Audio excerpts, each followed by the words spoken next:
இந்த படத்துக்கு தான் இந்த டைலாக் பக்காவா பொருந்தும்.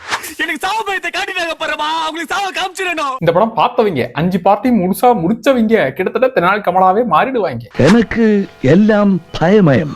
கொஞ்சம் திறந்த கதவும் பயம், முழுசா மூடின கதவும் பயம். காது கூட பறிச்சு கூட நம்மளை காலி பண்றப்படா, பார்த்து இருந்துக்கடா அப்படிங்கிற அளவுக்கு பயத்தை ஏற்படுத்தின ஒரு சீரிஸ் இது. அப்படி ஃபைனல் டெஸ்டினேஷன் சீரிஸ்ல வந்திருக்கும் இன்னொரு படம் தான் ஃபைனல் டெஸ்டினேஷன் பிளட் லைன்ஸ். அந்த பார்ட்லாம் பார்த்துட்டு தான் இதை பார்த்தா புரியுமான்னா அதே டெம்ப்ளேட் தான் எல்லா பார்ட்லயும் வரும். அதனால நீங்க இதை பார்க்காம பார்த்தா கூட உங்களுக்கு கொஞ்சம் ஃப்ரெஷ்ஷா கொடூரெல்லாம் கொஞ்சம் தூக்கலா இருக்கே அப்படிங்கிற மாதிரி ஃபீல் ஆகலாம். அந்த பாட்டு பார்த்தவங்களுக்கு அந்த டெம்ப்ளேட் நல்லாவே தெரியும். ஒரே மாவு தான், அது தோசை, பொடி தோசை, மசால் தோசை இப்படின்னு மாத்தி மாத்தி கொடுத்துட்டு இருப்பாங்க.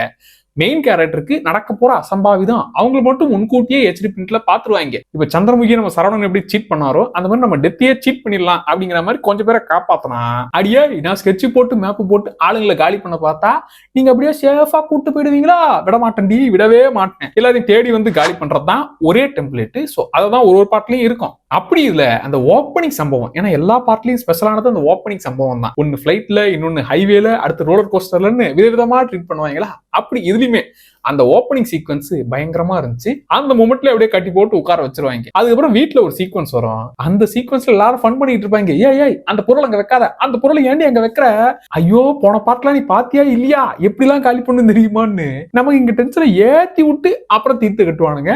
அதெல்லாம் நல்லா இருந்துச்சு. இந்த சீரீஸ்ல என்ன எதிர்பார்ப்பீங்களோ அதெல்லாம் இருக்குது. சின்ன வயசுல பயந்து பார்த்தான். ஆனா இப்ப பார்க்கும்போது பத்தல கொடூரத்துக்கு தூக்கலா போடுங்க அப்படின்னு இன்னும் எதிர்பார்க்க ஆரம்பிச்சிட்டோம். கொடூர படங்களா, ஸ்லாஷர் படங்களா மட்டுமே நான் விரும்பி பாக்குற ஆள்னா இந்த படம் தாராளமா செட் ஆகும். உங்களுக்கு ட்ரை பண்ணுங்க.